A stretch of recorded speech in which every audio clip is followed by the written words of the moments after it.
오늘 제가 말씀드린 내용은 크게 네 꼭지로 준비를 했습니다. 혹시 오늘 아니면 전에 교육 진행할 때 저희 부산항공공사 일하다가 혹시나 사고 나면은 어디로 대피해야 된다, 비상 대피 장소나 이런 거 안내 받으신 적이 있나요? 아직 아무도 없으세요? 원래 저희가 이런 회의나 교육 진행하게 되면은 꼭 사전에 저희가 혹시나 화재나 이런 것 때문에 비상 대피 때 어디로 중간 직결지가 어딘지 안내를 좀 드리라고 하는데, 보통 화장실 가면 붙어져 있긴 해요. 비상 대피로가 제일 가까운 데가 어디고, 저희는 요 뒤쪽에 보이는 주차장 공터 있죠. 여기가 비상 직결지입니다. 그래서 교육 중에 혹시나 그런 일은 지금까지 발생한 적은 없지만 화재 발생이나 비상 상황 알람이 울리면은 일단 다 하던 거 멈추시고 그대로 대피를 해주시면 되고요. 상식적으로 아시는 것처럼 비상 상황 때는 엘리베이터는 쓰시면 안 됩니다. 갑작스러운 감전 이런 거에 갇힐 수가 있기 때문에 양 끝에 있는 비상 계단을 이용해서 저희 뒤쪽에 있는 주차장 공터로 이동을 해주시면 되겠습니다. 그래서 첫 번째 꼭지가 요거였는데, 요거 말씀드리면서 항상 예시로 드리는 게 요 사고입니다. 혹시 요 사고 기억 다 하시나요? 네. 저는 이제 군대 있을 때 9.11 테러가 딱 났었는데, 사고 나서 이제 많은 안전 쪽 사람들, 전문가들도 여러 가지 논문을 많이 쓰기도 했습니다. 그 중에 제가 들었던 게 생존자가, 살아남은 사람들하고 이제 인터뷰를 좀 했는데, 생존자가 마지막에 본 안타깝게 사고난 동료, 직원 아니면 지인들 행동이 기억나는 게 있냐라는 그런 인터뷰를 모아놓은 게 있더라고요. 그래서 생존자가 기억하는 건, 그 사람은 지갑을 찾으러 가더라, 탈의실로. 또 어떤 사람은 뭔가 담배를 찾는다고 다시 자기 자리로 가더라. 휴식 시간이었겠죠. 또 어떤 사람은 USB에 중요한 자료가 있다고 잠깐 자기 책상으로 가더라. 그 사람을 다시 봤냐? 라고 물어봤을 때 못 봤대요. 진짜 이런 비상 상황 났을 때는 진짜 다 그냥 버리고, 지갑 필요 없죠. 그 돈 몇 푼 구하려고 사람 목숨이 왔다 갔다 한다라는 거를 이제 논문을 통해서 알리려고 막 노력하는데, 오늘 저도 처음에 말씀드린 게 비상 대피로 말씀드렸죠. 갑작스럽게 사고 났을 때 비상벨이 울리면은 바로 다 하던 걸 멈추고 갈 수 있을까요? 아무리 훈련이 잘 돼 있어도 잘 못 가요. 솔직히 설마 사고겠나 라는 생각을 먼저 하게 되거든. 저 또한 그런 경험을 실제로 했습니다. 마트에 주말에 이제 저희 가족들과 함께 아기 하나 딱 안고 카트 끌면서 이렇게 막 가고 있었어요. 창원의 모 마트입니다. 갑작스럽게 비상벨이 딱 울리는 거야. 따라랑 하고. 자, 저는 안전하는 사람이에요. 야, 비상벨 울린다, 일단 도망가자. 열심히 도망을 갔죠. 진짜 열심히 도망갔어요. 설마겠나 하면서 나는 안전하는 사람이니까 갔지 했는데, 역시나 오방송이라고 이제 나오더라고요. 한 1분 정도 뒤에. 근데 제가 도망갈 때 카트를 끌고 가고 있었어요. 왜 카트를 끌고 갔을까? 1분 뒤에 이제 오방송 나오고 나서 내가, 이 안전하는 사람이 카트가 뭐라고 카트를 끌면서 내가 대피를 했지? 라는 생각이 들더라고요. 저 또한 안전하고 있는데도 불구하고 그런 비상 상황이 되면은 훈련했던 거가 자연스럽게 나오는 게 아니라, 조그만의 실수가 이렇게 되는구나. 역시 비상훈련 한 번씩 합니다. 저희가 정기적으로 할 때 건성으로 참여하지 않고 또 조금은 인지를 하고 있어야겠다라는 생각을 했습니다. 그래서 교육 전에 비상대피로 좀 설명드리는 게, 너무 딱딱한 내용 처음부터 말씀드리면 안 좋을 것 같아가지고 설명을 좀 드렸고요. 제가 부산항공공사 입사하기 전에 자랑은 아니지만 여러 회사를 좀 많이 거쳤어요. 지금은 제가 9번째 회사인데 8번째 다니던 회사가 외국계였습니다. 외국계라는 좀 석유 회사 쪽이었는데, 저는 여기 있죠. 되게 그 당시에도 좀 젊었는데, 그때 외국 사람 한 명이 얘가 이제 4월 16일 날 파티할 거라고 저한테 물어보는 거예요. 괜찮냐고. 전 4월 16일 날 특별한 날이 아니라고 당연히 생각하고, 얘가 질문하는 의도가 뭘까? 내가 영어로 물어봐서 내가 잘 모르나? 그러고 고민하다가 별일 없다, it's okay, 괜찮다 라고 했어요. 혹시 기억나시는 분? 4월 16일 하면 딱 떠오르는, 아까 화면 테스트 한다고 보이긴 봤어요. 떠오르는 날이 있나요? 4월 16일 아무도 없으세요? 세월호. 네, 맞아요. 4월 16일 날 세월호 침몰 사고 났었죠. 엄청난 많은 저희 국민이 사망하게 된 안타까운 사고가 났었는데, 그 당시에 외국인 근로자가 저한테 물어본 거는, 이런 안타까운 사고가 있었는데 그날 조금 시끄럽게 이렇게 파티를 해도 상관이 없겠냐라는 의도로 물어본 거죠. 그러면서 이제 괜찮다고 하고 한 몇 시간 뒤에 저한테 얘기를 하더라고요. 아니 4월 16일 날 세월호 사고 있었는데 그것도 몰랐냐? 이러면서 그때 제가 또 안전하는 사람인데도 불구하고 이런데 좀 무관심했구나. 세월호 사고로 혹 전문가들은 우리나라의 안전 문화가 그나마 조금 더 빨리 상향되는 안타깝지만 기회다라고 하는 분도 있습니다. 하지만 그런 안타까운 기회가 조금 낮아지는 경향이 있는데 그건 뒤에 조금 더 설명을 드릴게요. 이런 말씀을 드리는 게 안전이라는 주제로 오늘 말씀을 드리지만 솔직히 와닿는 분은 많이 없을 거예요. 부모님 중에 제조업종 일을 하시다가 다치셔가지고 산재를 간다든지 그런 것들이 아니고, 그다음에 이런 사고에 연관되어 있는 가족이 없다. 그다음에 저희 같은 사무직이 이제 위주인 공사에서 일을 하다 보면은 안전과 나와는 솔직히 조금은 관련이 없지 않나라는 생각을 많이 하게 됩니다. 그러면서 안전에 대한 이렇게 관심이 조금 떨어지고 하는데, 그래도 오늘 1시간 정도 시간에 안전보건법이라든지 안전의 중요성을 좀 설명드리면 그래도 앞으로 일을 하시면서 업무에 안전이 좀 가미되면 좋겠다라는 말씀 드리고 싶어서 이걸 좀 드렸고요. 두 번째는 저희가 이제 공공기관입니다. 최근에 이제 공공기관 하면은 안전 강화 대책이라고 많은 공기업에서 안전 경영, 안전 필수 경영 이러면서 많은 안전 활동들을 하고 있습니다. 그렇게 된 계기가 있는데 그런 것들 좀 설명을 드리고, 그런 계기 때문에 28년 만에 또 산업안전보건법이 개정이 됐어요. 그런 것들 좀 설명을 드리고요. 세 번째는 오늘 주제죠. 저희 항만공사다 보니까 항만하역 관련된 안전에 대해서 동영상 조금 보시고 마무리하는 걸로 하겠습니다. 먼저 공공기관 안전강화 대책 먼저 말씀을 드릴게요. 이 사진 보신 분들 다 기억나시죠? 혹시 아시나요? 사원님? 이거 어떤 사진인지?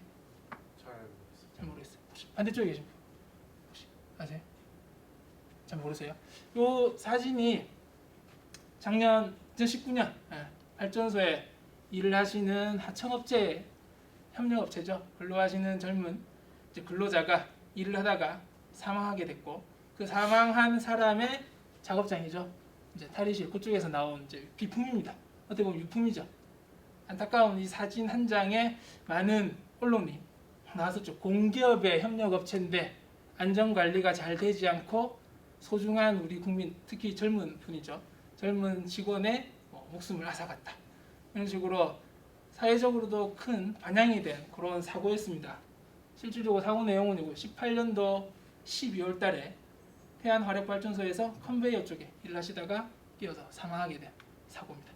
이 사고가 이런 유사한 사고는 과거에도 정말 많이 났었어요.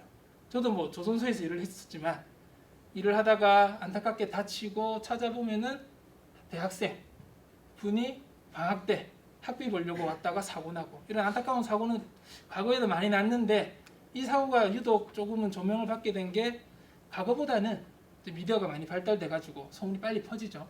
그 다음에 사회적 약자에 대한 반감이라고 해야 되나요?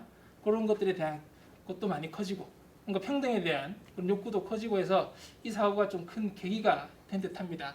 그래서 이 사고가 나고 나서 대통령 주재로 대책회의도 열고, 그 다음에 처음에 말씀드렸던 산업안전보건법도 개정이 된 겁니다.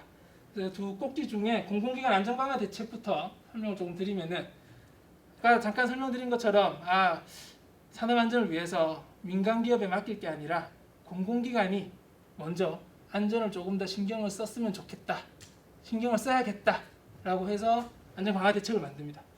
여기 보시면 대통령 주재, 수석비서관, 보좌관 회의를 하죠. 안타까운 사고가 연이어돼서 원가 절감 이후로 위험을 외주화에 넘기는 걸 방지하자. 그 다음에 유족하고 면담하고 나서도 공공기관 평가에서 생명과 안전이 제1의 기준이 되도록 하겠습니다. 이라는 주제로 강화 대책을 계속 이어나가게 됩니다. 그래서 작년부터 굉장히 강한 안전 쪽으로는 드라이브가 현재 걸리고 있는 상황입니다. 그래서 이렇게 19년도 초기에는 신년 기자회견에서 자막은 조금 캡처돼 잘못돼서 그런데 안전 좀 강화하겠다라는 주제로 발표를 했고요. 원래 동영상이 있었는데 저희가 이 보안 때문에 매일 용량이 조금 한계가 있어서 오늘 동영상을 좀 생략을 하도록 하겠습니다. 그래서 주로 주 내용은 조금 설명을 드리면은, 현재 공공기관은 저희가 많이 있어요. 우리나라에 339개 정도 공공기관이 있고, 그 공공기관이 안전 관련된 법을 다 거의 지키는데 산업안전보건법이 공통이고, 그다음 업종에 따라서 이렇게 발전은 전기사업법, 강선은 철도, 그다음에 저희는 항만법 이렇게 적용을 받고 있습니다. 그런데 사고 사례를 딱 보더라도 정말 민간 기업 못지않게 공공기관 작업장에서도 사고가 많이 나고 있고, 그다음에 실질적으로 비슷하죠. 뭐 표는 비슷한데 비율만 좀 보시면 돼요. 사고도, 그다음에 사망자도, 사고도 지금 보시면은 증가하는 추세다. 이러면서 공공기관 작업장부터 좀 안전을 강화하자라는 회의가 진행이 됐고, 그리고 특히 저희는 요게 조금 있어요. 발주. 흔히 이제 발주하면은 LH나 이런 쪽도 지자체, 도로공사 이런 것도 많이 생각하시는데 아마 교육 받으신 것도 있을 겁니다. 저희는 항만법에 따라서 항만 재개발, 항만 개발을 하죠. 그런 것들이 다 저희도 발주 공사거든요. 그래서 주로 발주 쪽도 저희는 안전을 많이 챙겨야 되는 부분이 있는 거죠. 또 원인으로는 뭐 떨어짐, 부딪힘, 감전 이런 순으로 사고가 발생하더라 라는 통계도 알려주면서, 그다음에 공공기관 특히 사망자만 조금 보자 하면은 절대 작은 숫자는 아니죠. 뭐 몇천 명 중에 몇백 명밖에 안 돼 이렇게 생각할 수도 있겠지만 한 사람의 목숨을 생각하면 절대 작은 숫자는 아닙니다. 특히 여기 보시면은 항만 분야의 경우 임대차 계약 관계에 있는 작업장에서 발생한 사고 포함이라고 되어 있습니다. 이게 조금 재미없는 얘기인데 산업안전보건법상에는 이제 도급 관계가 있어야 저희가 안전에 대한 책임도 있고 저희가 지원을 할 수 있는 그런 게 있습니다. 하지만 항만에 있는 지금 현재 운영사들은 저희랑 도급 관계가 있는 곳은 없어요. 다 임대차 계약으로 저희는 땅만 빌려주고 너희들이 알아서 사업을 벌창해서 돈 벌어가라. 한마디로 저희를 랜드로버죠 그냥. 그럼에도 불구하고 공공기관이기 때문에 좀 책임을 져야 되지 않냐. 항만에 대해서는 임대차 계약 관계에 있는 작업장까지 포함해서 건수를 넣은 거죠. 그러다 보니까 저희는 산업법상에는 법적으로는 그런 책임이 없지만 공공기관으로서의 책임이 있는 임대차까지 해서 저희는 진행이 되고 있습니다. 보시면 항만이죠. 8건 많이 났었죠. 그래서 저희도 많은 활동들을 하고 있는데 그거 뒤에 조금 설명을 드리겠습니다. 이렇게 공공기관에서 사망사고가 작지 않게 난다. 그래서 안전을 좀 책임지자라고 해서 이런 큰 꼭지 한 4꼭지 정도로 현재 진행을 하고 있습니다. 오늘은 1시간 15분이라는 조금 제약적인 시간 때문에 꼭지별로 상세하게 설명을 좀 드리기 힘들고요. 특히 뭐 저희가 주로 많이 하는 거는 여기 공공기관 하청기관 간의 책임 공유죠. 그 발단이 된 발전소의 사고도 협력업체가 사고가 나다 보니까 협력업체 안전관리에 대한 강화가 많이 들어가고 발주 추가가 됐습니다. 저희도 협력업체는 실제로 있습니다. 저희가 부산항만을 관리하는데 저희가 다 할 수는 없죠. 그래서 시설 유지 관리는 부산항 시설관리센터, 그다음 신항 쪽은 부산신항 시설관리센터, 그다음 경비보안은 부산항보안공사, 부산신항보안공사 이렇게 협력업체 또는 자회사에 위탁을 하고 있습니다. 그런 사업장은 산업안전보건법상으로도 저희랑 도급관계이기 때문에 여기 해당이 되는 거죠. 이렇게 그리고 공공기관 작업장에서 안전중심 문화를 조성하고 민간기업으로 확대하겠다. 이런 것들을 주로 진행을 현재 하고 있습니다. 그리고 산업안전보건법에 대한 개정 내용을 말씀드리려고 했는데 이거는 제가 동영상을 보여드릴게요. 최근 플랫폼 노동자의 등장과 같은 변화된 노동 형태를 반영하여 법의 보호 대상을 확대하고 책임과 권한이 있는 주체가 노동자의 안전과 보건을 위해 힘쓸 의무를 지니도록 산업안전보건법이 28년 만에 전부 개정되었습니다. 그럼 지금부터 달라진 산업안전보건법 10가지에 대해 알아볼까요?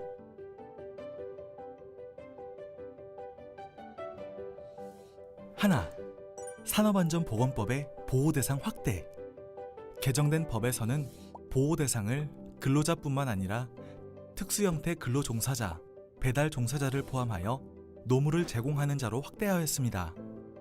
특수형태 근로종사자에 대한 안전보건 조치는 대표적으로 휴게시설 구비 및 보호구 지급 등이 있습니다. 또한 특수형태 근로종사자 중 건설기계 운전자, 골프장 캐디, 택배기사, 퀵서비스 기사, 대리운전 기사 등 5개의 직종은 최초 노무 제공 시 교육을 받아야 하는데요. 이들로부터 노무를 제공받는 자는 사고 및 질병 예방에 관한 사항과 직무 스트레스 예방 관리 등을 포함한 교육을 실시하여야 합니다. 그리고 배달 종사자의 안전한 근무를 위해 플랫폼 기반으로 배달 등을 중개하는 자는 이륜차 면허와 보호구를 확인하고 안전운행 관련 사항 등도 고지해야 합니다. 둘, 산업재해 예방 책임 주체 확대. 먼저 상시 근로자 500명 이상인 회사 또는 전년도 시공 능력 순위 상위 1000위 이내의 건설 회사의 대표이사는 매년 회사 전체의 안전 및 보건에 관한 계획을 수립해 이사회에 보고하고 승인받아야 합니다. 그리고 총 공사금액 50억 원 이상인 건설공사 발주자는 건설공사의 계획, 설계, 시공 단계별로 안전보건대장을 작성하고 이행 여부를 확인하는 의무를 지니게 되는데요. 따라서 건설공사 발주자는 계획 단계에서 기본 안전보건대장을 작성하고 이를 설계자에게 제공하여 설계 안전보건대장을 작성하도록 하며 마지막으로 최초 건설공사 수급인에게 공사 안전보건대장을 작성하게 하고 이행 여부를 확인해야 합니다. 그리고 가맹점의 수가 200개 이상인 외식업 및 편의점업 프랜차이즈 가맹본부는 가맹점의 안전 및 보건에 관한 프로그램을 마련하고 시행해야 하며 가맹점에 설치하거나 공급하는 설비와 원자재, 상품 등에 대하여 가맹점 사업자에게 안전 및 보건에 관한 정보를 제공하여야 합니다. 셋, 유해 위험 작업의 사내 도급 제한. 도금 작업 등의 작업은 기존에는 고용노동부 장관의 인가를 받으면 도급이 가능한 작업이었는데요. 이는 유해 위험성이 매우 높고 단기간에 직업병을 발견하기 어려운 특성이 있어 사내 도급을 금지하였습니다. 넷, 도급 승인 대상 작업. 급성 독성, 피부 부식성 등이 있는 중량 비율 1% 이상의 황산, 불화수소, 질산, 염화수소 취급 설비를 개조, 분해, 해체, 철거하는 작업 등이 도급 승인 대상인데요. 중요한 사실 하나. 승인 작업의 하도급은 금지됨을 잊지 마세요. 다섯, 도급인의 책임 강화. 도급인이 안전보건 조치를 실시해야 하는 범위가 도급인의 사업장 내 모든 장소와 사업장 외 도급인이 지배 관리하는 21개 위험 장소로 확대되었는데요. 도급인은 이와 같은 장소에서 일하는 자신의 근로자와 관계 수급인 근로자의 산업재해 예방을 위해 도급인으로서 안전보건 조치 등을 실시해야 할 의무가 있습니다. 여섯, 건설업 안전보건 관리 체계 강화. 먼저 건설업 안전관리자 선임 대상 공사 규모가 종전 120억 원 이상에서 50억 원 이상으로 확대되었고요. 안전보건 조정자 선임도 기존에는 전기공사 또는 정보통신공사와 함께 이루어지는 건설공사만 대상이었으나 이번 개정으로 2개 이상의 모든 건설공사로 확대되었습니다. 그리고 건설공사 도급인은 사업장에 타워크레인 등이 설치, 작동하고 있는 경우 안전 및 보건 조치를 실시해야 합니다. 또한 작업 전에 기계 소유주 또는 대여자와 함께 합동 안전 점검을 실시하고 작업 계획서, 운전 자격 등도 잊지 않고 확인해야 합니다. 만약 기기 결함 등으로 인한 위험이 예상되는 경우에는 작업 중지 조치를 실시해야 합니다. 그리고 앞으로는 타워 크레인 설치 해체를 하기 위해 요건을 갖춰 등록해야 하며 등록한 자만이 작업 가능합니다. 7. 화학물질 안전관리 강화. 물질 안전보건 자료를 작성하고 제출해야 하는 자를 대상물질 양도 제공자에서 대상물질을 제조하거나 수입하려는 자로 변경하였습니다. 또한 기업이 영업비밀을 이유로 화학물질의 명칭과 함유량을 공개하지 않기 위해서는 고용노동부 장관의 사전 승인을 받아야 하며 이때에도 대체 명칭과 대체 함유량을 기재함으로써 그 위험성을 유추할 수 있도록 하여 근로자의 알 권리를 보장하였습니다. 그 외에도 허용 기준 이하 유지 대상 유해 인자의 발암성, 생식 독성, 변이 원성 등 직업병 발생의 우려가 있는 화학물질 24종을 추가로 지정하였습니다.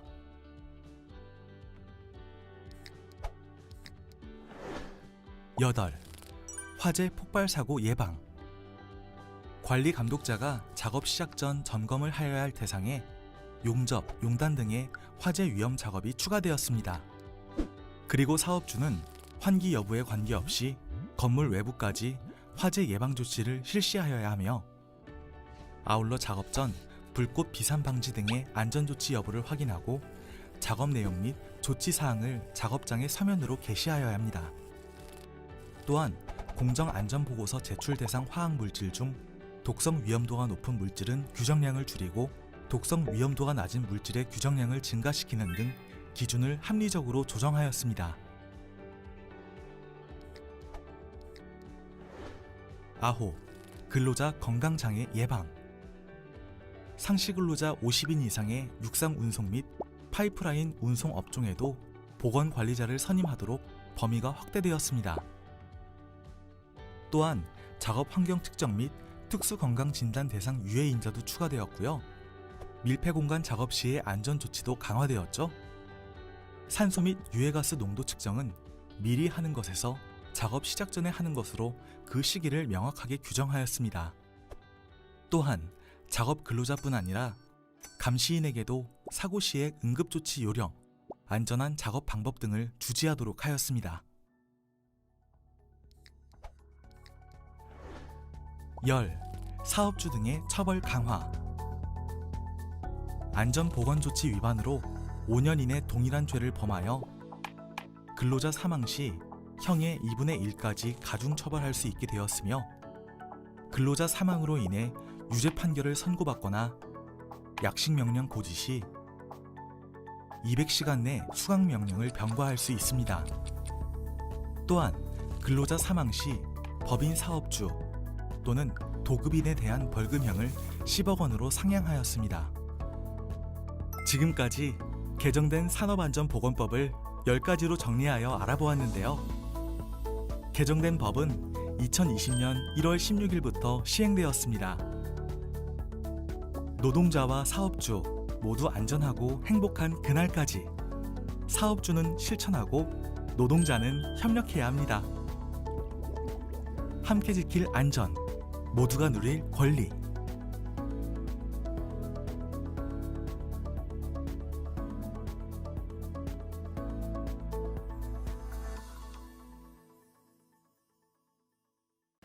아까 보여드렸던 영상의 일부가 저희 업종에, 저희 봉사에 해당이 되고 일부는 제외되는 사항들입니다. 그래서 전반적인 내용을 다 보여드린 거는 일단 산업안전보건법이 개정되면서 어떻게 보면 이제 강화가 된 거죠. 사업주나 공공기관 등 다 다른 업종 포함해서.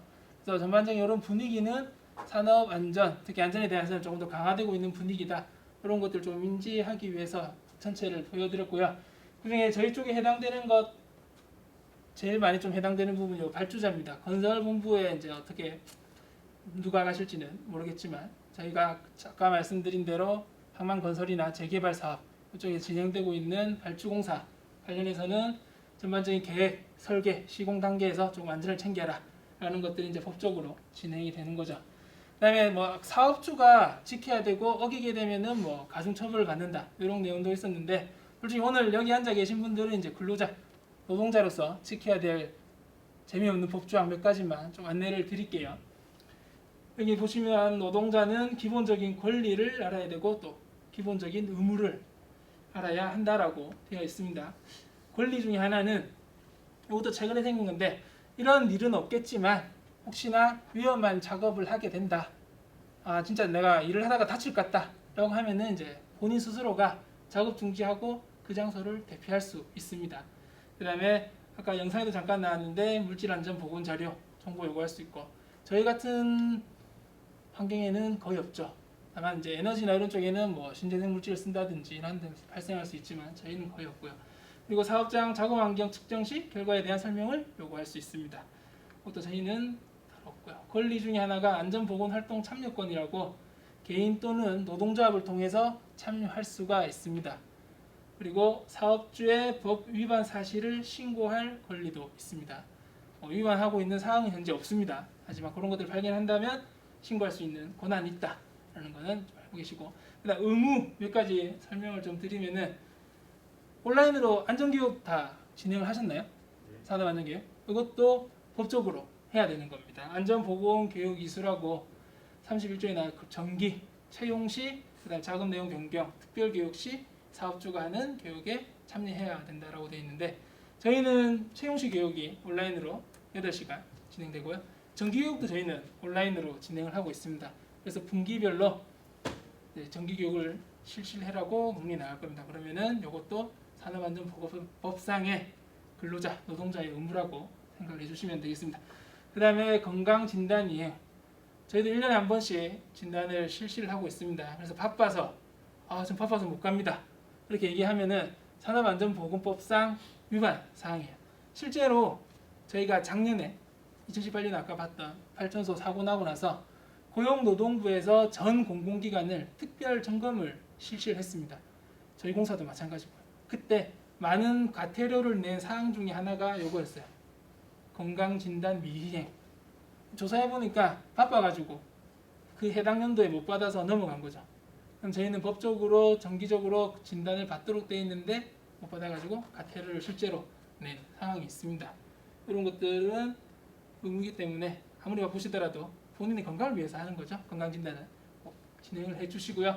그 다음에 방호 조치에 대한 준수사항 가지고 이런 것들이 있다 정도로만 생각을 해주시고, 저희가 실제로 쓰는 기기가 없어가지고 이 내용만 있다라는 건 인지해 주시면 되고요. 마지막 거는 이제 저희가 사무실 이제 어떤 업무 하냐에 따라서 현장에 가시는 항만운영실, 항만산업부, 기타 건설 쪽 현장에 나가시는 분들한테는 저희가 보호구가 당연히 지급을 되죠. 공용으로 쓰는 보호구도 있을 테고, 그 다음에 안전화 같이 개별로 지급되는 보호구가 있을 겁니다. 그런 것들은 현장에 가실 때 꼭 착용을 하고 현장 점검을 해야 되겠죠. 이것도 저희 규칙 제32조에 나와 있는 산업안전보건법상의 근로자의 의무라고 인지를 하고 계셔야 됩니다. 이렇게 설명을 드렸고요. 그 다음에 재미없는 이야기라서 조금은 짧게 그 다음에 동영상으로 조금 대체를 했습니다. 그 다음에 세 번째 꼭지는 저희 항만하역업의 특징, 기본 수칙하고 과거에 좀 났던 사고 사례 좀 설명을 드리고, 이런 사고를 좀 방지하기 위해서 처음에 소급 관계가 아니라서 저희는 안전 조치를 안 해도 된다라고 했는데, 그래도 공공기관이기 때문에 전반적인 항만 안전을 위해서 저희가 노력하는 활동들이 조금 있습니다. 많이 있죠. 그런 것들을 조금 설명을 드리도록 하겠습니다. 현장 갔다 오신 분 계신가요? 최근 코로나19 때문에 신항하고 이런 쪽을 많이 안 갔다라고 들었는데 혹시 가보셨어요? 신항만 갔다 오셨어요? 오늘 제가 여기 동영상도 컨테이너 터미널 신항 쪽이죠. 그 관련된 동영상을 하나 보시고 그 다음에 사고 사례 조금 설명을 드리도록 하겠습니다.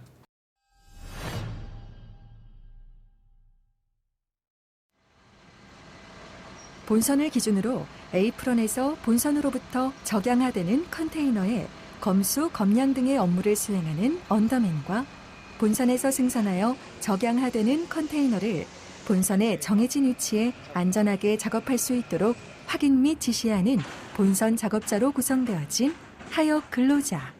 이렇듯 모든 하역 근로자는 항상 중장비의 위험에 노출되어 있기 때문에 누구보다 안전수칙에 대한 안전의식 향상이 중요합니다. 작업은 되돌릴 수 있지만 한번 일어난 사고는 다시 되돌릴 수 없기에 이번 동영상에서는 하역 근로자가 지켜야 할 기본 안전수칙에 대해 알아보도록 하겠습니다.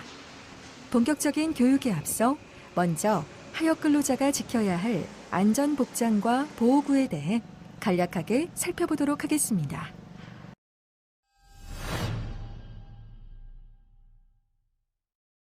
안전한 작업을 위해서는 하역 작업 시 다음과 같은 안전보호구를 착용하도록 합니다.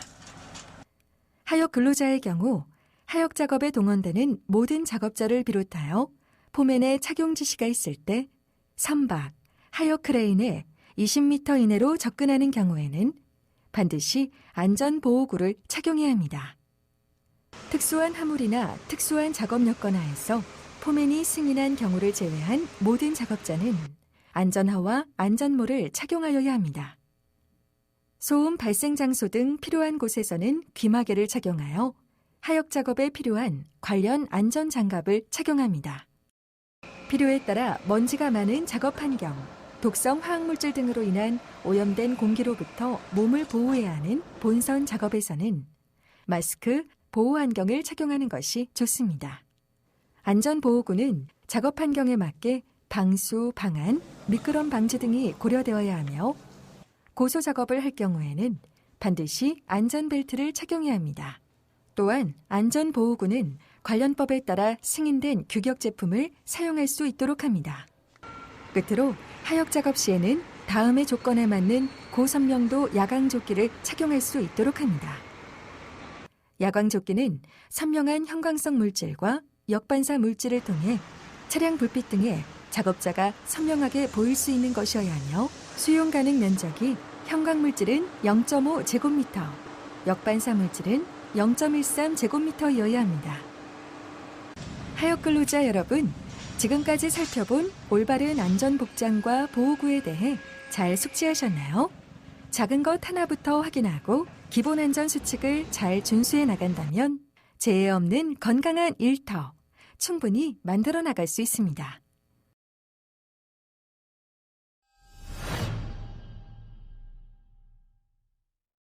작업 전 관리감독자는 해당 작업 장소의 넓이 및 지형, 차량계 하역 운반 기계의 종류 및 능력, 운행 경로 및 작업 방법 등 작업 계획서를 작성하고 작업 중 위험 요인을 사전 확인합니다. 작업 계획서 작성이 끝나면 안전모, 안전화, 안전대 및 근무자임을 확인할 수 있는 안전조끼 등 작업 전 하역 근로자의 안전보호구 착용 상태를 확인하고 건강 상태를 점검하도록 합니다. 안전구 준비! 없대! 좋아! 또 당일 안전작업 방법 및 위험 요인을 TBM을 통해 지적하고 확인하며 기상 상황 역시 꼼꼼하게 점검하여 작업 중 발생 가능한 악천 후에 대비할 수 있도록 합니다. 마지막으로 당일 작업에 적합한 하역 도구를 선별하고 작업에 투입합니다.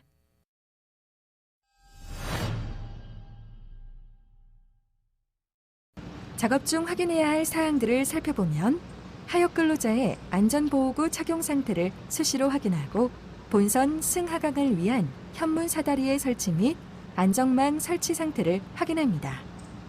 또 신호수에 의한 올바른 신호 방법의 사용 여부를 확인하며 안전이 확보된 위치에 있는지 확인하는 것도 잊지 않습니다. 뿐만 아니라 해치코밍 상부로 이동하는 것을 금지하고 차량계 하역 운반 기계를 통해 적양화되는 컨테이너 이동선상 아래에는 작업자가 위치하지 않도록 합니다.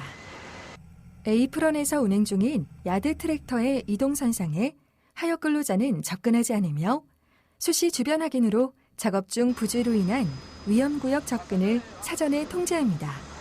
작업 중 발생하는 하역 도구는 정해진 도구함에 보관하고 하역 도구를 컨테이너 아래로 전달할 때에는 로프를 이용하여 이동시키는지 확인합니다.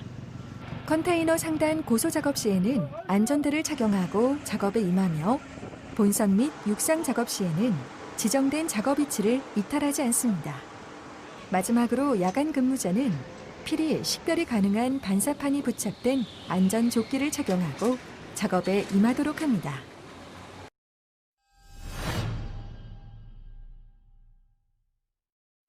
작업 종료 후에는 작업자 전원 집합 후 작업 종료를 알리며 각종 하역도구 도구함은 잘 정리정돈할 수 있도록 합니다.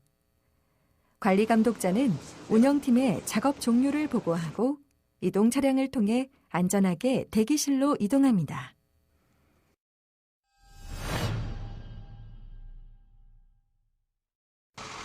근로자 여러분, 내가 일하는 곳에 어떤 위험이 있는지 먼저 알고 작업하는 것이 나를 지키고 나아가 동료를 지키는 일입니다. 지금까지 살펴본 하역 근로자 기본 안전을 위한 사항들을 되짚어보며 작업자, 하역회사가 준수해야 하는 안전수칙에 대해 정리해 보도록 하겠습니다. 작업자는 근무 시에는 반드시 안전화, 안전모, 안전조끼를 착용하여야 합니다. 신호는 가장 안전하고 잘 보이는 곳에서 한 사람이 기준 신호 요령에 따라 신호합니다. 적양하 작업 시에는 한 손을 컨테이너 모서리 밑을 잡고 신호하여서는 안 됩니다. 컨테이너 크레인 주행 시 레일상과 주변의 장애물 유무를 확인하며 검수사 및 라싱 작업자 등이 컨테이너 크레인에 근접 또는 기대지 않도록 통제합니다.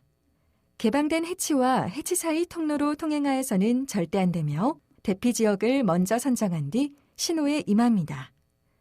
컨테이너 및 해치 커버의 고박 해지 여부를 정확하게 확인 조치합니다. 선체 설비상의 이상 또는 본선이 기울거나 이상이 발견될 시에는 작업을 중단시키고 즉시 포맨에게 보고합니다. 하역회사는 작업 계획을 작성하고 작업 계획에 따라 작업이 실시될 수 있도록 합니다.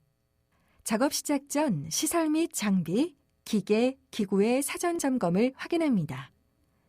안전보호구 착용 및 안전보건 교육을 실시합니다. 작업 시작 전에 작업상 주의사항을 주지시킵니다. 작업 시작 전후 위험 예지 훈련, 지적 확인 등 안전사고 예방 조치를 취합니다. 제반 하역 작업의 진행 사항에 대한 확인 감독 및 이상 유무를 확인 점검합니다. 사업장 내에서 각종 사고가 발생한 경우 지체 없이 안전 담당 및 지휘 계통에 보고하고 사고 처리에 필요한 응급 조치를 취합니다. 컨테이너 터미널뿐만 아니라 항만하역에 종사하는 모든 하역 근로자는 종장비의 위험에 항상 노출되어 있는 만큼 작업자의 안전수칙 준수와 교육을 통한 안전의식 향상이 무엇보다 중요하다고 할 수 있습니다. 또한 하역회사는 작업자의 정기적인 안전교육 실시로 안전한 작업을 수행할 수 있는 안전인으로서의 자질 향상에 대한 고민을 항상 하여야 할 것입니다. 자, 이제 아까와는 다른 마음가짐으로 작업에 임해볼까요?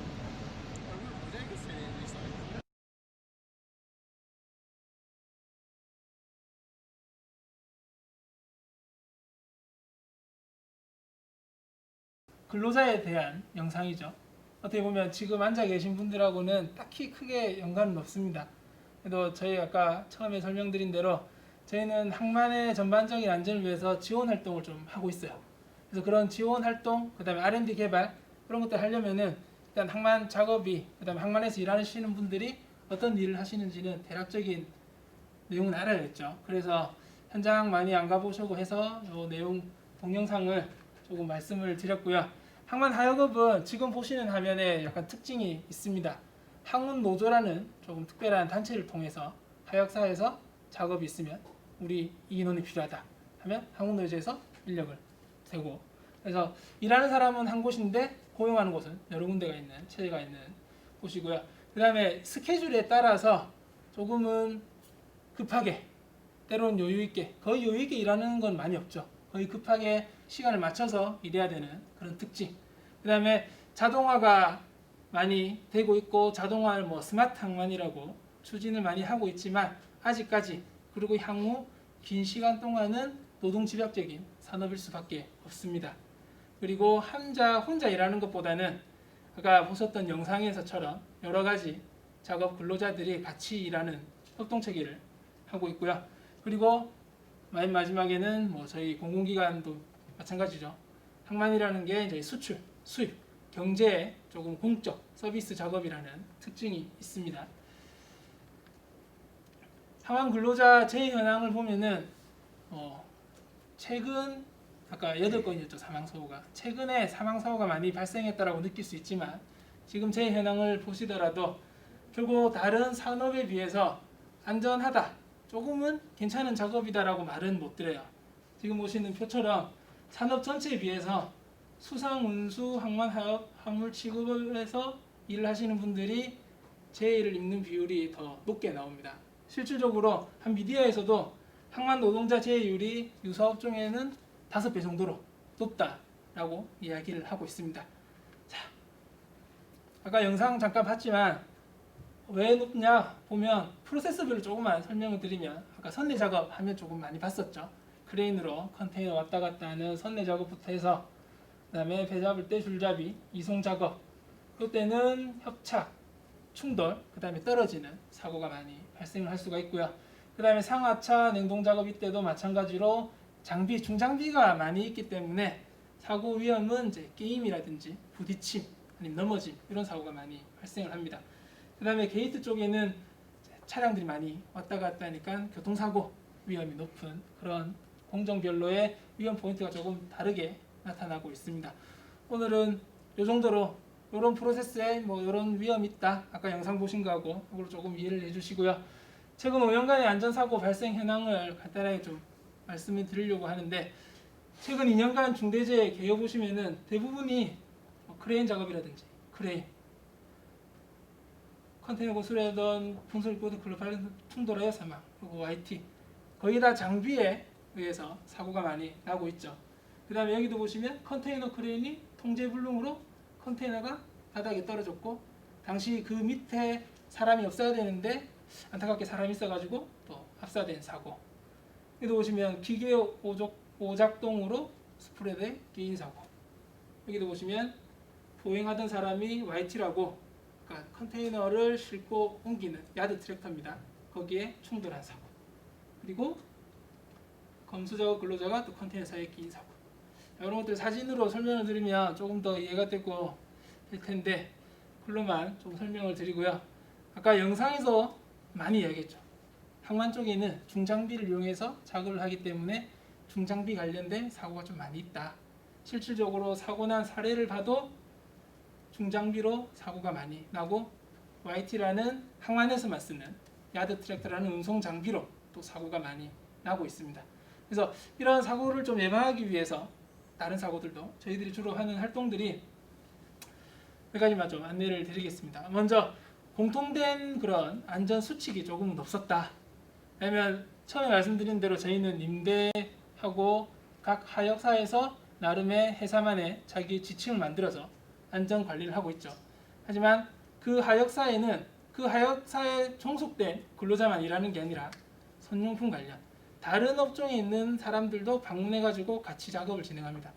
그러다 보니까 이 사람은 A 하역사 갈 때는 안전 수칙이 이렇던데 B 하역사 가니까 또 조금은 다르게 수칙을 지켜야 되는데 이런 것들이 조금 일관성이 없다 보니까 좀 안 좋다라는 이야기가 있어서 저희가 부산항 항만 출입증 발급 및 출자 관리 세부 세칙 안에 기본적인 안전을 좀 담아보자라고 해서 기본적인 안전 수칙을 담고 지금 보시는 사진처럼 안전 순찰대를 현재 운영을 하고 있습니다. 그리고 저희는 항만 근로자 중에 영세업체들이 꽤 많이 있어요. 직종별로. 그래서 그런 분들을 위해서 작년에는 저희가 좀 모아가지고 집체 교육도 하고 진행을 했었는데 올해는 현재 코로나 때문에 집체 교육을 현재 진행을 하지 못하고 있습니다. 그래서 찾아가는 항만 안전 교육이라고 해서 여러 가지 줄잡이, 야싱 등 조금은 영세한 업체들을 위해서 교육을 진행을 했었고요. 그 다음에 저희 공사에서 주로 하는 활동들이 이런 것들이죠. 공공안전을 위해서 아까 사고 난 사례나 이런 것들을 보니까 떨어지는 사고가 많이 있어서 이렇게 찾아가는 시연회 떨어질 때 안전대 착용이 무엇보다 중요하다는 걸 알리기 위한 이런 시연회 그 다음에 저희가 라싱 케이지라고 아까 보수 작업할 때 컨테이너 위에서 라싱콘 이렇게 제거하고 하는 작업을 보셨죠. 버크라고 이런 것들을 저희가 뭐 제작 지원을 한다든지 그런 것들 현재 진행을 하고 있습니다. 그 다음에 아까 중대재해 사례 중에 YT라고 야드 트랙터 충돌 사고가 많이 있었죠. 그래서 저희 R&D 쪽에서 현재 개발하고 거의 이제 뭐 1차 테스트도 끝나고 2차 테스트도 해서 보완된 제품이 이제 나오고 있어요. 20대까지. 이게 어떤 거냐면은 근로자들이 현재는 직접 운전을 하죠. 운전할 때 뭐 고개가 조금 처진다라든지 눈 깜빡임이 평소보다 작아진다든지 하는 것들이 이제 카메라하고 센서를 통해서 확인을 하고 그런 활동이 감지되면은 이제 진동이나 소리로 운전자를 깨우는 거죠. 아까 몇 가지 말씀드렸던 그런 중대재해 중에 실질적으로 뭐 운전자는 사고 조사할 때 나는 안전하게 운전했다. 다만 근로자가 안 보였다. 또는 뭐 그렇게 사고가 날 수도 있고 그다음에 실제로 사망사고 말고 작은 충돌 사고들은 운전하시는 분이 피로도에 의해서 깜빡 졸았는데 사고가 났을 수도 있었겠죠. 앞으로도 날 수도 있고 그래서 저희 항만공사가 같이 하역사와 함께 비용을 분담하면서 이제 개발을 이제 거의 진행을 하고 있습니다. 그리고 이걸 넘어가지고 이제 완전 자동화된 그런 시스템도 개발을 추진을 하고 있죠. 그런 것들 현재 하고 있습니다. 전반적으로 뭐 두서 없이 처음에 공공기관 안전 강화가 왜 진행이 되고 있는지, 그다음에 작년부터 그런 사고 사례하고 통해서 말씀을 드렸고, 그다음에 산업안전보건법이 최근에 전면 개정된 거 보여드렸습니다. 그래도 항만 안전에 대해서 너무 짧게 좀 설명을 드렸는데, 나중에 시간이 또 허락한다면은 그때 조금 더 공정별로 자세하게 설명을 드리고 싶은데, 오늘은 1시간이라 이 정도 설명을 드리고 왜 또 안전이 필요한지 조그만 말씀을 더 드리고 마치는 걸로 하겠습니다.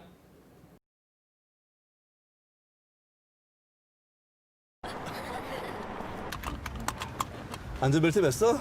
낼게요. 오늘 나들이 하기 정말 좋은 날씨죠?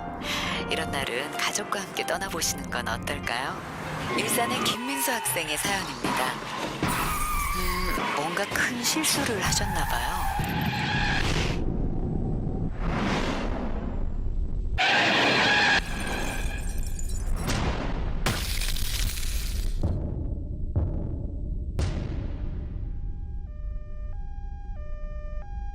이렇게 될 사고는 아니었습니다.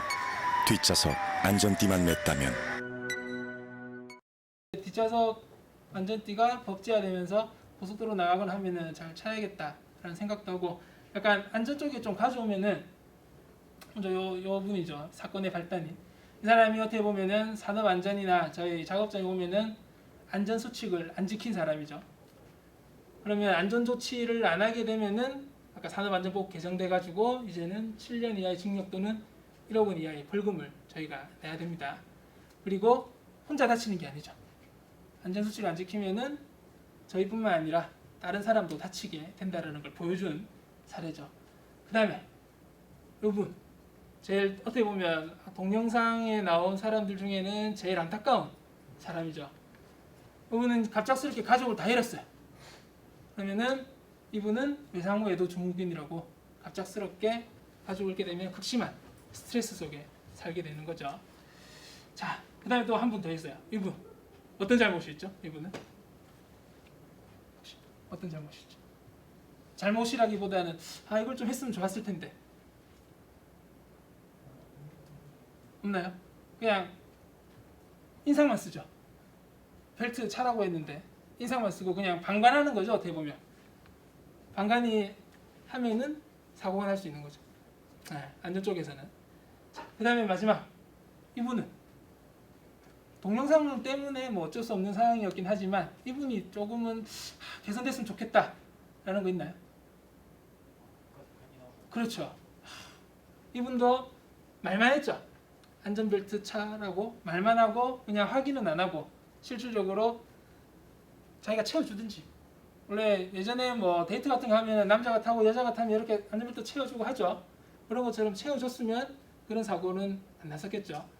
아니, 동영상을 저도 처음에 딱 봤을 때 이제 뒷좌석 쳐야겠다 하고 안전적으로 보니까 이런 것들이 조금 보이더라고요. 그래서 안전하면은 일단은 본인 분들이 이제 지켜주셔야 됩니다. 내가 사무 작업하고 PC 작업이 거의 준데 뭐 내가 안 지킬 업무가 있냐. 하지만 동영상에 잠깐 나왔던 내용 중에는 발주자로서 지켜야 될 안전 업무가 있었죠. 그 다음에 저희가 처음에 말씀드렸던 부산항 시설관리센터라든지 부산항 보안공사처럼 위탁 업무를 맡기고 있는 사업장에 대한 안전보건 조치, 이런 것들은 저희가 챙겨야죠. 그런 것들을 안 지키게 되면은 저희만 다치는 게 아니라 당연히 그쪽에서 일하시는 분도 다치고 그런 영향이 저희 쪽에, 그 다음에 가족들 다 일파만파 커지게 되는 거죠. 그래서 본인 분들이 지켜주셔야 되고, 그 다음에 아까 봤던 것처럼 그런 것들을 몰라서 또는 바빠서 놓치게 되면은 옆에서 얘기를 해줘야 되죠. 아까 진단 잠깐 건강검진 이야기를 했는데 내가 바빠가지고 올해 11월 달 돼서도 못 받았다. 그러면은 옆에서 체크해주고 왜 안 받는 거 빨리 받으러 가라. 이거 하루는 내가 좀 도와줄게. 라고 서로 뭐 도와가면서 절대 방관하지 마시고 같이 해 나가야 되는 게 이제 안전이다. 라는 좀 말씀을 드리고 싶어가지고 이 영상을 준비했고요. 그다음에 많은 분들이 이야기를 하는 게 일을 하면은 다 먹고 살려고 일을 한다라고 해요. 실제로 가면은 먹고 살려면 일을 해야죠. 그러면 이제 안전 쪽의 입장에서는 먹고 살려고 일을 하는 것도 좋지만 안전은 뭐죠? 죽고 사는 문제라고. 그래서 통상적으로 업무에 안전을 뭔가 녹인다라는 건 솔직히 힘듭니다. 아직까지는. 먼저 생산성이 먼저 우선시 된다는 게 현재까지는 거의 대다수의 일이고, 바쁘다 보면은 본인의 업무를 먼저 해야 되고, 재난안전실이나 다른 안전 쪽에 약간 사이드 업무라고 인지를 할 수밖에 없는 거죠. 그런 것들을 깨우치기 위해서 이제 저희 재난안전실이 있고 안전보건관리자가 있는데, 그때마다 말씀드리는 건 요거예요. 안전은 죽고 사는 문제다. 절대 바쁘지만 잊지는 말아달라. 조금 늦어도 괜찮다. 하지만 잊지는 말아달라. 왜? 그 다음에 인간의 본능적으로도 안전은 거의 기본적인 거죠. 많이 보셨죠, 이거는. 메슬로우의 욕구 단계. 보시면 안전의 욕구가 거의 기본에 있습니다. 그 다음에 기본적인 욕구에도 생존 욕구가 가장 베이스로 깔린 거죠. 자, 최근에 기업들이 뭐 경영하면서 많은 경영 방법이 있습니다. 녹색 경영. 저희도 하고 있는 뭐 독소 경영, 인공 경영, 뭐 환경 경영, 품질 경영, 이런 것들이 다 있는데, 솔직히 이런 것들은 다 이제 먹고 살만하니까 조금 더 잘 먹고 살려고 진행하는 거고요. 안전 경영은 아까 말씀드린 대로 죽고 사는 문제죠. 그래서 아무리 바쁘고 힘들더라도 안전을 항상 먼저 좀 염두에 두시고, 같은 업무를 진행할 때 조금 더 안전하게 할 수 있는 방법은 없을까 하고 고민을 해주시면 좋지 않을까라는 생각을 합니다. 지금 저희 사업장에는 사무실 사업밖에 없지만 조금은 바꿀 수 있는 여지가 있는 것도 많을 거예요. 기존에 있던 분들은 흔히 얘기하는 뭐 타성에 젖어서 익숙해져 가지고 안 보이는 게 있을 수도 있습니다. 실제로 저도 뭐 10년 넘게 안전을 해왔다지만 또 익숙해져 가지고 놓치는 것도 있을 거예요. 그런 것들을 또 찾고 한번 이야기해 주는 것들이 어떻게 보면 지금 앉아 계신 새로 오신 분들이 해주실 역할이었으면 좋겠다라는 생각을 저는 합니다. 지금까지 뭐 이렇게 해왔지만 이런 게 더 추가되면 좋지 않겠다. 그런 것들을 저희 조직에서도 뭐 안 받아주는 그런 조직도 아니고, 얘기를 하면은 적극적으로 반영하고 진행을 하기 때문에 그런 것들이 보이면은 적극적으로 말씀을 해주시고요. 네, 마지막으로 드릴 말씀이, 지금 보는 표가 건설업 사고 사망자 수 표입니다. 지금 보시면 2014년도에 확 줄었죠, 갑자기. 그 다음에 한 1년 정도는 최저치를 찍었어요. 왜일까요? 2014년도 교육 처음에 딱 말씀드린 세월호 사고가 난 해예요. 세월호 사고가 났을 때 전 국민 온 나라가 그냥 다 안전 하면서 진행을 했었죠. 그런 영향이 건설업에도 좀 가서 조금 더 안전을 챙기고 작업을 하다 보니까 사망 사고가 줄지 않았을까 라는 생각을 하고 있습니다. 많은 사람들이. 실질적으로 설마 그러면서 착공 수도 찾아봤는데 과거에 비해 건설 현장이 줄어든 것도 아니에요. 거의 비슷한데 사고가 이렇게 줄었던 거는 진짜 세월호 때문에 안전 경각심이 급격하게 올라서 그런 거다라고 생각을 했죠. 하지만 안타까운 건 이 이후죠. 다시 원점으로 돌아왔습니다. 이게 뭐 한국 사람의 특징일 수도 있죠. 금방 잊어버리는, 약간 뭐 냄비 근성이라고도 얘기하는 그런 걸 수도 있습니다. 이런 좋은, 어떻게 보면 영향들이 길게 가지 못하고 몇 년 만에 끝이 난 거죠. 자, 안타까운 사고인데 어쩔 수 없다라고 하는 사람들도 있어요. 왜? 사람은 망각의 동물이니까. 그런 것들은 잊어버린다. 저 또한 그랬죠.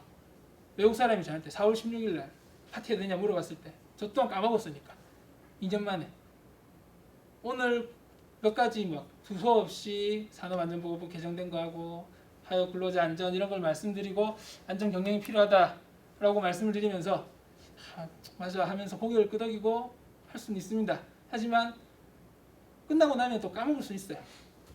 하지만 저희가 한 번씩 막 하겠죠. 안전을 좀 챙겨달라고. 그 다음에 저희는 안전보건 경영 시스템이라는 걸 운영하면서 한 번씩 이야기는 드릴 겁니다.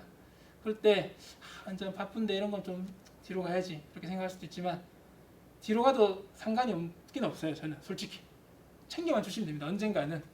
하지만 그 언젠가가 조금 빨리 왔으면 좋겠고 그 다음에 지금 보시는 것처럼 정말 좋은 영향들이 조금 시간이 지나고 바로 안 좋게 바뀌는 건 없었으면 좋겠다라는 말씀을 드리고 싶습니다. 그리고 지금 부서가 다 정해지셨죠? 세 분 빼고는. 세 분도 다 정해지셨나요? 아직 안 정해지셨나요? 부서가 정해지면은 그 부서에 또 맞는 저희는 안전 업무들이 조금 있습니다. 아까도 말씀드렸던 대로 소관 부서에서 협력업체가 관리 부서가 있으면은 도급 관련된 업무를 조금 해주셔야 되고, 그다음에 건설 쪽은 발주 관련된 업무를 진행을 해주셔야 되는데, 그런 거 하실 때 협조를 부탁드리면은 오늘 안전 경영이 필요하다는 걸 꼭 잊지 마시고 협조를 잘 부탁드리고요. 짧은 시간이지만 1시간 동안 동영상 그리고 제 말씀 들어주신다고 감사 말씀드리고요. 오늘도 안전한 하루 되시길 바랍니다. 고생했습니다. 고생했습니다.